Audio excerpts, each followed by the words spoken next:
Hello and welcome to Live in the Solution. I'm Mary Trimble with your readings for April the 9th through the 15th. If you're coming back, welcome back. Thank you for coming back and joining me. And if you're new, welcome. I just want to so first of all, this is for your sun, moon and rising. It's always good to check out the other videos. The links will be below in the show more section. This is a general reading, guys. If you'd like a personal reading, the information will be there, and all kind of through the video at different points. You can click on something. I don't know, somewhere. Can't quite remember where it goes. So thank you so much for those of you who've got personal readings. I really appreciate you, and I really enjoy doing them. Now, I want to thank my patrons too. I have a Patreon page that I just started up. There's links on my YouTube channel, or there'll be links in the video and down below. You can check that out. It's another way of supporting me. Now, a little bit about the astrology. Now, between the 7th and 10th, well, this is for the 9th through the 15th, we've got this lovely energy of Venus trining Saturn and Mars. So that's kind of a really nice energy. So we're going to feel that at the beginning of the week. And then on April 14th, we have, also, I do have to say that at the same time, the sun is squaring Pluto, so that's a little challenging. And it's about, look, when the sun squares Pluto, particularly at this time, I think a good question to ask yourself is because Pluto is about the hidden things, right? So what is it that I haven't addressed? And trust me, things are going to come up for you that you haven't addressed, and you're going to have to address them. And sometimes it doesn't feel good, right? But when you do, then you can release it, and it's something that's done, I know there's something that I haven't done. And I keep thinking about it, and I'm going to get that done before the sun squares Pluto. I don't want it coming up for me as a surprise. I want to get it done beforehand.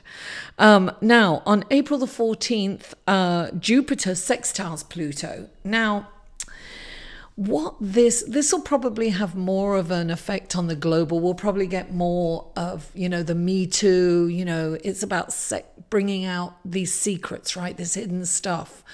So I have a feeling that we'll see more about, the Me Too movement. We'll see more about the Never Again. We'll probably see some corruption and litigation things coming up for governments around the world, maybe. So that's the kind of thing. And then on the 15th, we see the week out with a beautiful new moon in Aries. And it's conjunct with Uranus in Aries. Now, this is the last time, because then Uranus will be moving into Taurus. So this is about getting up and doing things. It's about that spark. It's about being excited. Aries is that fiery passion. So it's a really good, and it's a new moon. So it's a really good time to start things, and definitely, intentions, following things through. And we're going to have that feeling of hope and spring, and it will be exciting. So that's a really nice energy to end the week. So without further ado, first of all, please like my videos. Really helps me when you like the videos. Give me a thumbs up. Press the little bell, and that will notify you of when my videos will be uploaded. And comment. I read every comment. I really appreciate all the comments and the feedbacks. And what else? Subscribe if you haven't already, and share it on your social media. And please follow me on Facebook, Instagram, and Twitter. Thank you for tuning in, and now let's go to your readings. Hello, Scorpio, and welcome to your reading for April the 9th through April the 15th. And your first card is the Page of Wands. Look at that. He's very opulent. And he's very confident. When he comes in, it's an opportunity. You're going to get some news of an opportunity that's going to be available to you. And I think, I think that this is this is a very auspicious card anyway, and he's a messenger. So it could be an email, a letter, it could be a text, could be on social media, whatever it is, you're going to get this message, and it's going to be an opportunity that's coming in for you, and a very auspicious opportunity. Now, clarifying is the world. So I am thinking that this is a brilliant opportunity for you, Scorpio, because when the world comes in, it's saying that you can go in any direction that you like. So this is it. I feel that you've come to a circle and you're at this place where you can go in any direction. You've already kind of come full circle. You've got all this life experience. You can either continue doing or living life the way you're living, or you can go in a completely different direction. And this is saying that this is a perfect time to do it, and the universe is supporting you in that change. Now, the next card we have is the Nine of Cups. Now, this is interesting. I'm going to tell you why. The Nine of Cups is like the wishes come true. Look, she's in abundance, she's celebrating, she's throwing a dinner party because, you know, she's got all this abundance and she wants to share it, right? And so she wants to celebrate. And sometimes when this card comes up, it's like, yes, things have started to look up a bit, right? So, but be careful about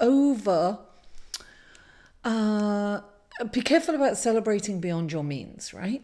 Now, but there is cause for celebration. And sometimes you're being asked to celebrate the abundance that you do have. And I'm saying that because underneath clarifying is the Nine of Air. And the Nine of Air is in your head with the worst case scenario. What if this, what if that? And you're not, you're thinking of all the terrible things that could happen instead of all the great things, right? So you're in these two, it's almost like opposing forces. You have kind of an internal conflict going on. So on the one hand, you want to celebrate, but then you don't believe that celebration is going to last, or this good luck or whatever's come in for you is going to last. So you're not believing that this is for you. It's almost like you don't believe that you're worthy of it, right? That's what I'm getting for you. Now, the next card is the Magician, darling. You have nothing to worry about. You're going to create, you've got everything that you need to create the life that you desire. This is about you taking the power and creating your own life and understanding that you're an author, right? Say you're an author and you're not happy with your book. You're not happy with your storyline. You're an author. You can change the storyline. That's what this is.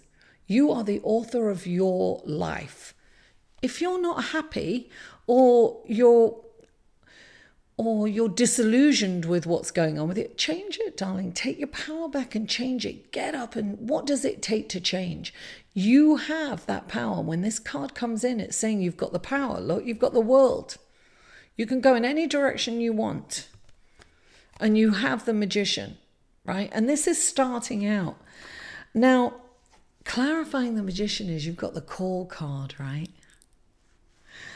The Call card is about, well, first of all, it's about life, your life purpose, right? So if you're thinking, it's about life purpose and abundance, and it's about having faith and confidence in yourself that you can make that change. And this is about, calling your higher self, calling in your angels, calling in your God, whatever you believe. This is about calling it in, right? This is about getting help spiritually. But this, look, ask for the confidence. Sometimes we forget to pray, right? I always say pray is talking to God and meditation is listening. And this is reminding you, ask your angels, right? Call it in. Say, look, I need help with this. And this is about having confidence in yourself And this is about asking help with your life purpose. This is remembering that you have a life purpose. You have to have the confidence and know that you are here for a reason, right? So this is calling you in to start your life purpose. That's exactly what I'm getting. You are meant to, this is like the wake-up call. It's time for you to for you to embark on your life purpose and ask yourself, what do you think you're here for? What is your purpose in life? What joy can you bring to others and yourself and your family? What makes you excited? Because that's your calling. If you are excited and passionate about something, that is your calling. That's why I do this. I get really excited and really passionate because I feel that this is my calling. This and the other modalities that I have, that I embark on to spread the word, if you will, So you're being called big time. This is definitely a time of change. Now, what I think that this is worrying, that it's the worst case scenario, and so you're scared to take this leap of faith and this opportunity that you've had, that's being presented to you. I feel that some of you are getting this opportunity, and you're a bit in fear. Now, some of you may already have this opportunity, and you're in fear of losing it, but really, it's about celebrating. Listen, Scorpio, we only have the moment. That's all we have. This is enlightenment, this moment. We don't have, tomorrow's not guaranteed, right? Nothing's guaranteed in life except change. And so there's no point in worrying about it. Come out of your head. I always tell everyone to meditate. You meditate, you quieten the mind, you clear it, and you can go forward. And I always most of the time, I put the link to the meditation video at the end of the video. So wait to the end and click on it and try it out. You can do it in the morning. The best time to meditate is when you wake up, right? Before you have your coffee or tea or whatever you have. You wake up, sit up and meditate because you're kind of in that, that lucid dream state almost. And so you're more open because you've slept and you've rested and you're more open. And you can get brilliant downloads. Your mind will clear. So Scorpio, you definitely have an opportunity coming in this week to embark on your life purpose. You have to have that confidence and you have to know that this is what, and some of you know what it is, Some of you do. I don't think I know one Scorpion that isn't doing well, but still doesn't worry about not doing well. So, Scorpio, I want to thank my lovely patron, Hillary. I love you, Hillary. She is a Scorpio. Also, my niece Amy and my lovely niece-in-law Anna, and James is a good friend. And who else do I know? So listen, I just want to do a shout out for all the Scorpios in my life. I love you all, and I'll see you next week. To inquire about or purchase any of Mary's services, please email mary@liveinthesolution.com.